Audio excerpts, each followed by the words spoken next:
गरीब किरण को कचरे में एक सोने का कटोरा मिलता है। किरण उस कटोरे को घर लेकर आती है और अपनी झोपड़ी में रख देती है। किरण कटोरे में एक सेब डालती है और देखते ही देखते कटोरे से बहुत सारे सेब निकलने लगते हैं। फिर किरण कटोरे में एक नोट डालती है और अचानक कटोरे से ढेर सारे नोट निकलने लगते हैं। ये देखकर किरण बहुत खुश हो जाती है और सारे नोट हवा में उछालने लगती है। किरण मार्केट से ढेर सारे कपड़े खरीदती है और वह सारे कपड़े गरीब लोगों में बांट देती है। फिर किरण गरीब बुजुर्गों और गरीब लोगों को खाना खिलाती है और सभी भिखारियों को सोने के सिक्के भी देती है। किरण को सिक्के बांटते हुए दो चोर देख लेते हैं। अब किरण सारा सामान लेकर घर जाने लगती है और दोनों चोर उसका पीछा करने लगते हैं। किरण घर पहुंच जाती है, लेकिन दोनों चोर खिड़की से झांकने लगते हैं। तभी किरण जादुई कटोरे में एक सोने का हार डालती है और कटोरे से बहुत सारे सोने के हार निकलने लगते हैं। यह सब दोनों चोर देख लेते हैं।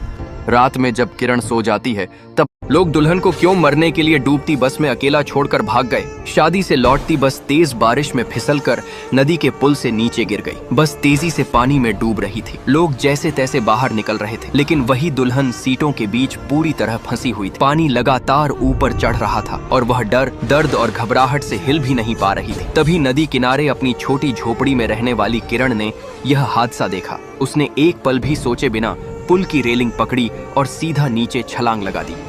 ठंडे पानी और तेज बहाव से लड़ते हुए किरण बस तक पहुंची। खिड़की के टूटे हिस्से से अंदर घुसकर उसने उस दुल्हन को सीटों से खींचकर अपनी बाहों में ले लिया। बहाव इतना तेज था कि किरण खुद भी 2 बार पानी के नीचे चली गई, लेकिन उसने पकड़ नहीं छोड़ी। वह तैरते हुए उसे किनारे लाने लगी। जैसे ही दोनों सुरक्षित जमीन पर पहुंची, दुल्हन फूट फूट कर रो पड़ी। कंपाती आवाज में बोली, दीदी आपने तो मेरी जान बचा ली। किरण कुछ नहीं बोली, बस भीगे कदमों से अपनी एक जले हुए पति ने एक नई नवेली दुल्हन को एक सुनसान पुल से नीचे गहरे पानी में धक्का दे दिया। वह बेबस दुल्हन अपनी भारी शादी के लहंगा के वजन से तेजी से गहरे पानी में डूबने लगी। ऊपर खड़ा वह जालिम पति हंसा और उसने दुल्हन का कीमती जेवर वाला भारी बक्सा उठाया और सीधा उसी जगह पानी में फेंक दिया ताकि डूबने की रफ्तार और बढ़ जाए। तभी पास ही झील में अपनी नाव पर मौजूद किरण, जो एक पेशेवर गोताखोर थी, ने यह सब देखा। किरण ने एक पल की भी देर नहीं, अपनी जान की परवाह किए बिना